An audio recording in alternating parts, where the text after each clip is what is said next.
welcome all of you on my YouTube channel Inspiration Science Class. I hope you will be fine. Today I will just talk about the chemical reactions and equations. तो आज की class में हम लोग जानेंगे chemical reactions क्या हैं. Actually chapter के नाम तो chemical reactions and equations, first chapter chemistry का 10th क्लास. लेकिन today I will talk about the chemical reactions. तो absolutely we will discuss about the chemical reactions. Absolutely we will get the concept of the chemical reactions. There is no doubt. हम chapter start करें उससे पहले एक बात share करना चाहता हूं कि हमने ऑनलाइन प्लेटफॉर्म चुना है. इसको ऑनलाइन क्लास मतलब इंटरनेट मतलब पूरी दुनिया. तो अल्लाह ताला ने, ईश्वर ने मुझे ये प्लेटफॉर्म दिया 10-20 बच्चों को पढ़ाने के लिए नहीं.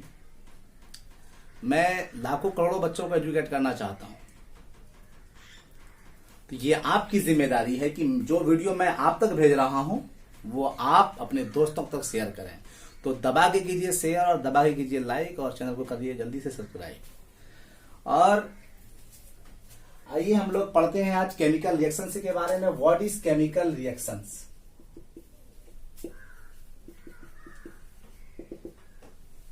केमिकल रिएक्शंस का डिफिनेशन बहुत दिनों से सुनते हुए आ रहा हूं. सुनते मैं एक्चुअली बूढ़ा हो गया. What is chemical reaction? Or process in which a substance or substances undergo change to produce new substance with new properties is called chemical reaction. ये डिफिनेशन बहुत दिनों से सुनता हुआ आ रहा हूं और डिफिनेशन को तोता महीने की तरह रट लेने से जो है आपका कॉन्सेप्ट क्लियर नहीं हो जाता. अगर आपको कॉन्सेप्ट क्लियर करना है तो डिफिनेशन को समझना होगा. सिर्फ डिफिनेशन लिख देने से, जान लेने से, उसे याद कर लेने से कॉन्सेप्ट नहीं आ जाता. तो आइए आज हम लोग कॉन्सेप्ट के साथ केमिकल रिएक्शंस को पढ़ते हैं. क्या है? कहता है कि a process in which a substance और substances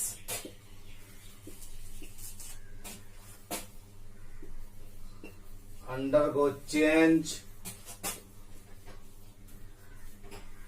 to produce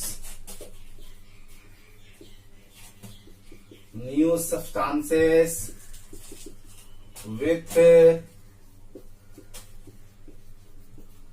new properties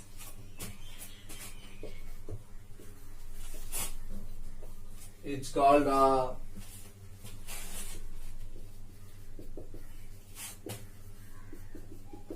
chemical reaction.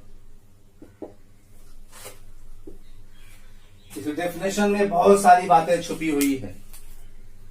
Definition याद कर लेने से कॉन्सेप्ट नहीं आ जाता, पर डेफिनेशन के कॉन्सेप्ट को समझने से, डेफिनेशन में कितनी बातें कही जा रही हैं उसको समझने से कॉन्सेप्ट आ जाता है. तो आज हम लोग करेंगे कॉन्सेप्ट को बिल्कुल क्लियर. क्या कह रहा है? Of process. प्रोसेस का मतलब क्या होता है? जब मोबाइल वगैरह में हम लोग देखते हैं समथिंग कुछ कहता है कि प्रोसेसिंग, इसका मतलब क्या है? कुछ हो रहा है. प्रोसेस का मतलब कुछ हो रहा है. क्या हो रहा है? इन विच और सब्सटेंसेस अंडरगो चेंज. इसका मतलब जिसकी बात हो रही है उसमें सब्सटेंस के बारे में कुछ कहा जा रहा है. क्या कहा जा रहा है? और सब्सटेंसेस अंडरगो चेंज. सब्सटेंस कहने का यहाँ क्या अर्थ है? सब्सटेंस यानी पदार्थ, मैटर, उसकी बात हो रही है, उसमें चेंजिंग हो रहा है. तो सब्सटेंस में कैसा चेंजिंग होता है? क्या होता है सब्सटेंस में चेंजिंग? एक्चुअली मैं आपको बताऊं, जब ये शब्द यहां पे लिखा गया, इस वर्ड को, केमिकल को समझिए. केमिकल का क्या अर्थ होता है? केमिकल शब्द कहीं ना कहीं किसी न किसी सेंस में रिप्रेजेंट कर रहा है मैटर को. और हर एक मैटर जो है वो फाइनली मैटर, चाहे वो एटम्स का बना हो या मॉलिक्यूल्स का बना हो, फाइनली तो सब बने होंगे एटम से के ही. चाहे मॉलिक्यूल से भी हो तो वो भी तो एटम से के ही बने होंगे ना. तो यानी जब हम बात कर रहे हैं कि a process in which a substance और सब्सटेंसेस अंडरगो चेंज, इसका मतलब उसमें एटम्स जो है अंडरगो चेंज.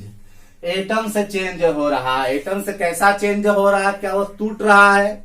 एटम से टूट रहा है? नहीं सर, हमने नाइन्थ क्लास में हम लोगों ने पढ़ा है law of conservation of mass. क्या है उसमें? Mass neither be created nor be destroyed in a chemical reaction. तो किसी भी केमिकल रिएक्शन में मास बर्बाद नहीं होता है, इसका मतलब ये एटम बर्बाद नहीं होता है।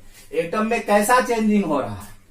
कहता है कि जो कह रहा है कि सब्सटेंस और substances undergo change to produce new substances with new property is called chemical reaction. इसका मतलब एटम से में जो चेंजिंग है, ये कहने का एक्चुअली सेंस है कि जो एटम से पहले कुछ जिस रूप में पहले बॉन्ड बनाए हुए थे, अब उस रूप में बॉन्ड न बना करके कुछ न्यू बॉन्ड का फॉर्मेशन किया है। एग्जाम्पल के तौर पर मैं एक बहुत ही एक सिंपल एग्जाम्पल दूंगा। जैसे हमने सुना है ग्लूकोज, इसका फॉर्मूला होता है C6H12O6 और फ्रुक्टोज C6H12O6। दोनों में फॉर्मूला सेम है, लेकिन दोनों का प्रॉपर्टीज अलग है, दोनों अलग अलग कंपाउंड हैं। इसके पीछे कॉन्सेप्ट क्या है? क्योंकि यहाँ पे एटम अलग रूप से सजे होंगे और यहाँ एटम्स अलग रूप से सजे होंगे। तो इसी वजह से जब सब्सटेंस या सब्सटेंसेस की बात हो रही है चेंजिंग की, इसका मतलब एटम्स जो है अब एक नया पैटर्न बनाएगा। एटम जो पहले था अब वो उस रूप में नहीं रहेगा, एक नया पैटर्न बनाएगा और इस नया पैटर्न बनने से नए सब्सटेंस का निर्माण होगा और उसका न्यू प्रॉपर्टीज होगा।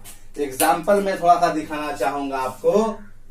तो पहले आप डिफिनेशन को समझिए कि एक ऐसा प्रोसेस, एक ऐसी प्रक्रिया, एक ऐसी घटना, एक ऐसा काम जहां पर कोई सब्सटेंस या बहुत सारा सब्सटेंस जो है उसमें परिवर्तन होता है, उसमें चेंजिंग होता है।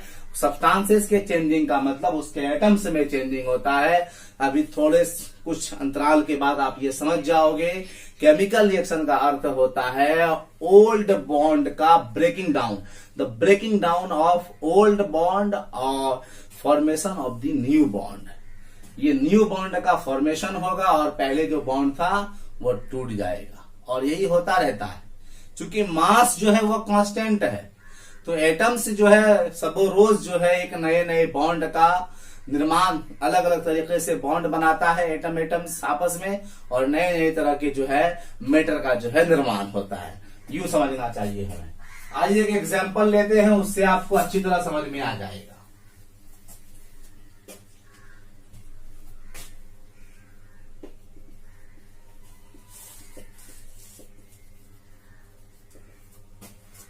अमोनियम साइनेट का स्ट्रक्चर दिखाता हूं।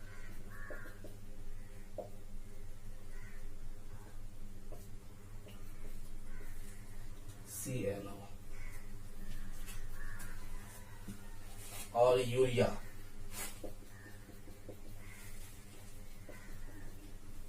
अगर उसके स्ट्रक्चर की हम बात करें,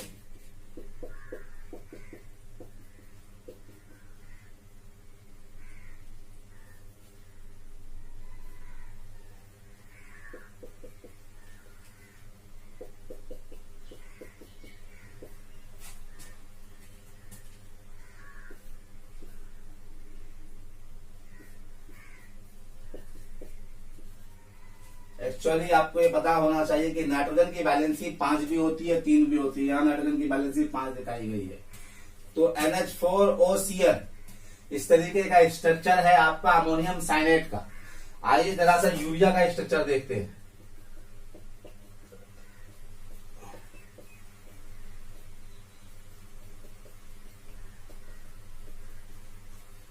आप गौर से देखो, दोनों के स्ट्रक्चर अलग अलग हैं। दोनों में एटम्स जो है अपने अलग अलग एटम, एक एटम से जो है दूसरे एटम के साथ अलग अलग रूप में जो है बॉन्ड बनाए हुआ है। फॉर एग्जाम्पल यहाँ नाइट्रोजन ऑक्सीजन के साथ और कार्बन के साथ जुड़ा हुआ है, जबकि यहाँ ऑक्सीजन सिर्फ कार्बन के साथ जुड़ा हुआ है। यहाँ नाइट्रोजन जो है ट्रिपल बॉन्ड के साथ है, यहाँ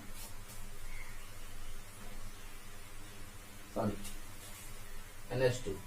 यहाँ भी आपको नाइट्रोजन जो है ट्रिपल बॉन्ड के साथ है।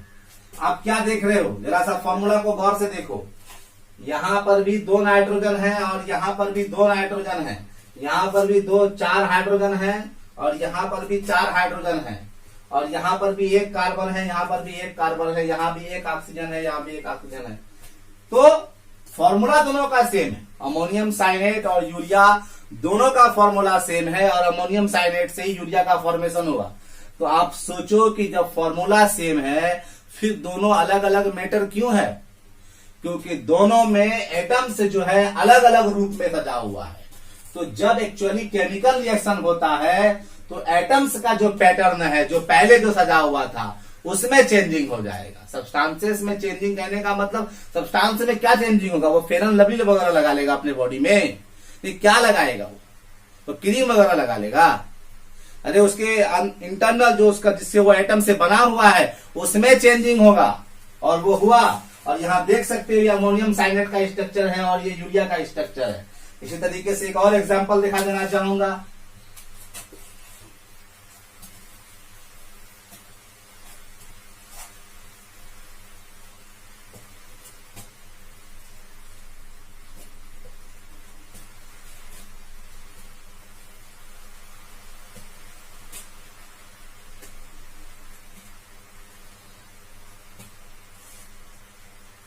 एक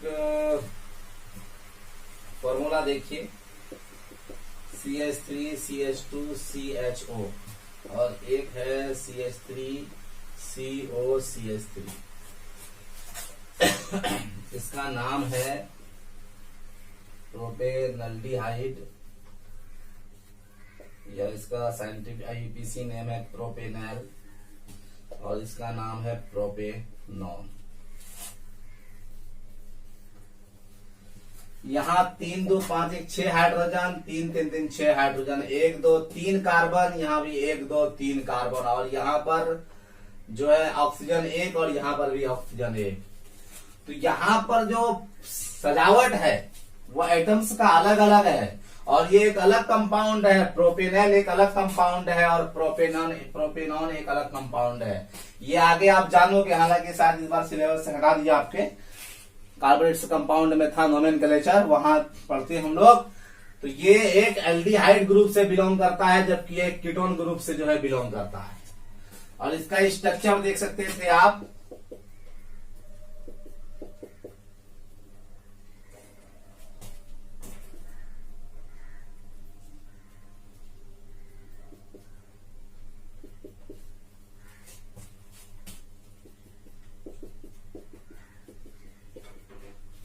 ये प्रोपेनॉल का स्ट्रक्चर था, प्रोपेनल का स्ट्रक्चर था, और ये जो है आपको प्रोपेनॉन का स्ट्रक्चर है। देखोगे तो इसमें जो इसका फॉर्मूला अगर देखोगे दोनों का, तो C3H6O जी, दोनों का फॉर्मूला सेम है, लेकिन दोनों में एटम्स की जो सजावट है वो अलग अलग है। इस वजह से दोनों सब्सटेंस अलग अलग हैं।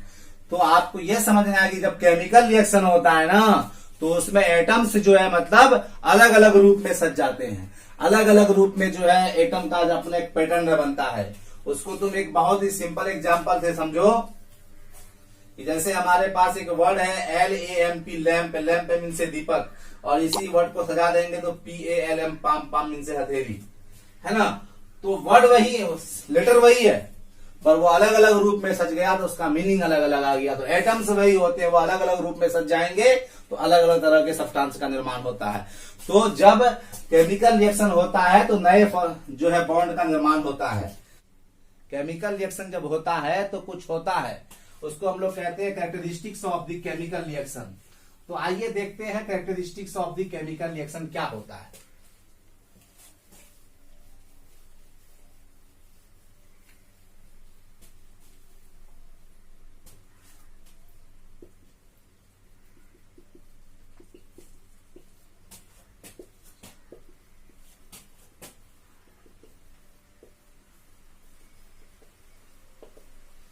केमिकल रिएक्शंस के जो है कैरेक्टरिस्टिक्स क्या है, कहा के केमिकल रिएक्शंस के जो कैरेक्टरिस्टिक्स हैं वो है change in state, change in colour, change in temperature,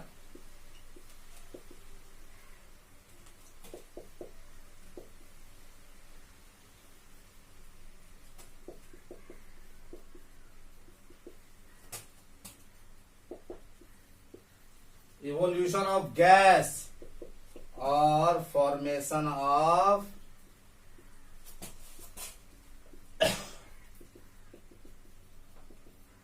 precipitate. तो there are 5 characteristics of the chemical reactions.